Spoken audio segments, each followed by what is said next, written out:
What's good, everybody in the building, man? It's your boy Tonyd2wild checking in with a review of the upcoming Nike Foamposite Eggplant.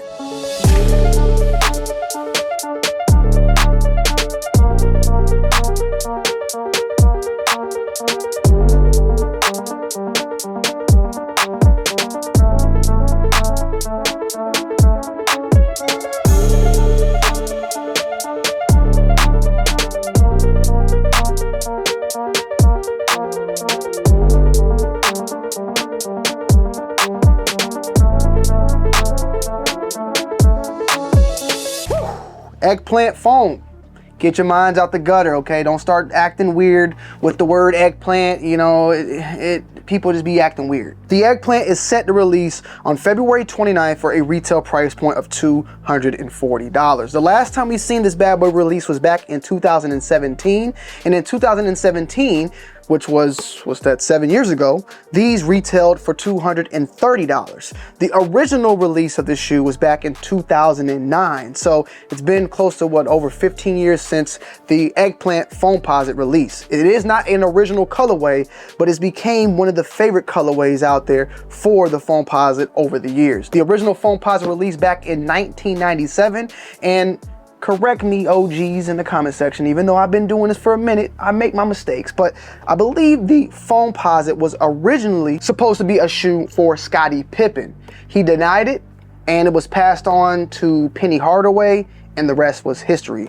The Penny scent is still on the back till this day. A great point guard that could have been even better, but due to the injuries, he still is a great point guard, and in my opinion, probably second in line for best sneakers from a PE perspective. I mean, he has the Foamposite, the Penny 1, the Penny 2, the Penny 3, in my opinion, some dope looking sneakers at the end of the day. Also, you got the NRG version, which is the Nike NRG Flight, I believe, 95 Flight or something, Zoom or something of that. I'll post a picture of it.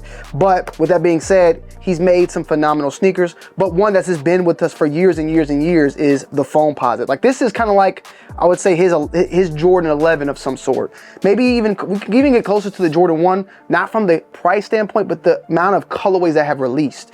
There's been so many colorways of the Foamposite over the years. Classic colorways, new colorways that became classics, and that is the case when it comes to that Foamposite in the Eggplant. You have that iridescent look, which is overall is like a typical Eggplant color, but it has like an iridescent look that kind of moves a little bit into like almost a copperish brown, depending on how the light reflects around it. The quality of foam has always been really good when it comes to Foamposite. It's always been a very expensive material at the end of the day, but I say that the technology itself holds up for over the years that it's been around. It's been definitely always an expensive piece of material utilized on a sneaker, but it's always been very, very well on the technology side of the shoe. The shoe foam is, when worn and after wearing it numerous times, once that shoe gets a little heated up on the inside, the foam actually molds to the wearer's foot. And that's why when you wear foams for quite some time, it just gets easier and easier to slip them on, but also have that lockdown on your foot. It kind of molds to your foot of some sorts with that foam material. I ain't gonna lie, bro. This is one of the shoes that I had wished that Virgil would have done a collaboration on with Off-White. We just never got to see it because I always wondered how that exposed foam, or however it would look if Virgil was able to make a Off-White Foamposite. This off topic. Bam!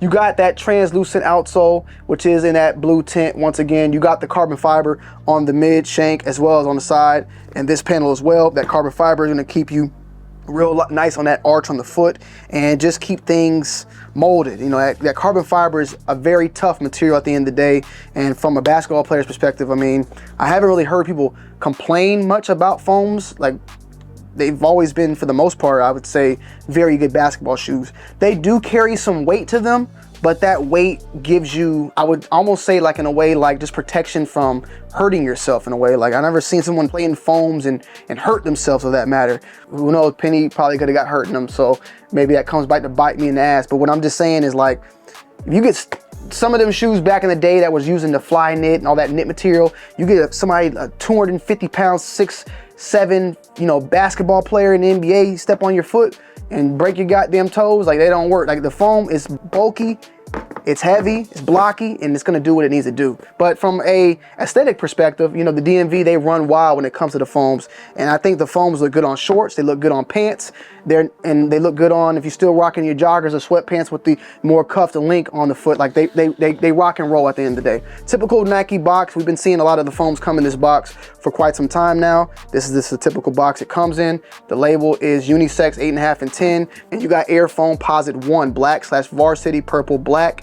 And as stated before, $240 on that price point. Now, it was a good little point when foams were not like releasing as much. Like it almost felt like till like last year, 2023 is when they kind of came back. I feel like it was a good gap where foams were just done dotted. They didn't even want to mess with them no more. They have since been popping up. Last year particularly, I remember 2 pairs I mentioned on the previous vid, that there was like a gray version, or a dream of a world tomorrow or something of that matter. If I could find pictures of that, I'll also post them up. It was a gray version and then a black version, and they had that smoke effect going on. The gray one I remember releasing, I remember Soulplay had pairs, they sold out online, and then black pairs dropped, those sold out online fairly well as well. I don't know how they did in other stores, but I know from that store particularly, them selling out and not even having pairs in the store. So that's just maybe that demographic in Atlanta, who knows, but they did pretty well. Come around, then we had the red metallics drop.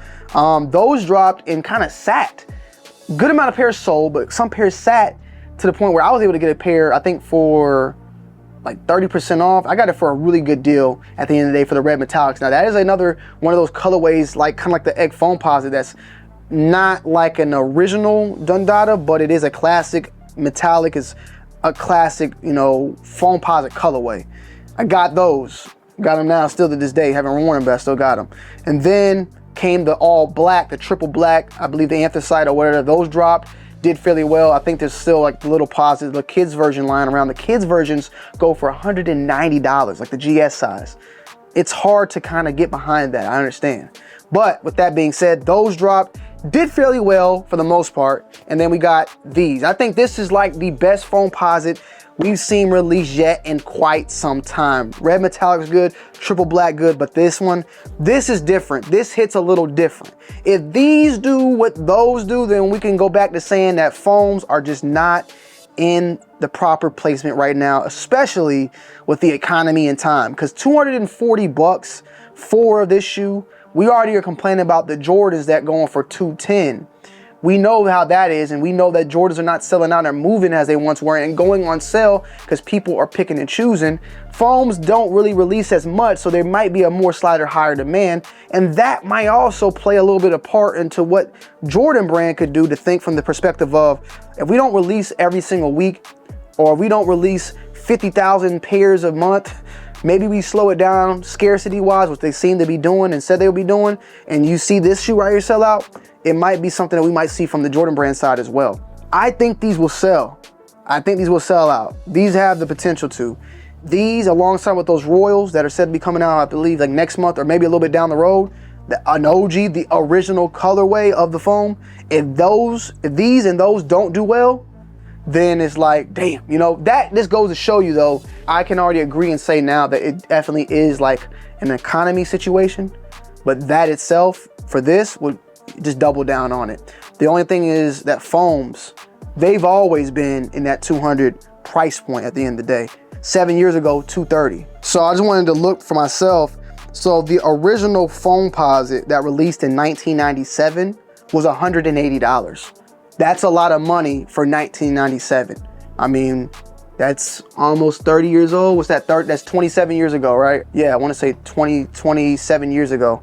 That was a very, very, very, very long time. So I'm pretty sure if you compare inflation, we'll just do it. I got an inflation calculator, right? Just to kind of see like what 180 in 1997 is now. If in 1997 a person purchased an item for 180 in 2024, that item would cost, calculate, $345.89.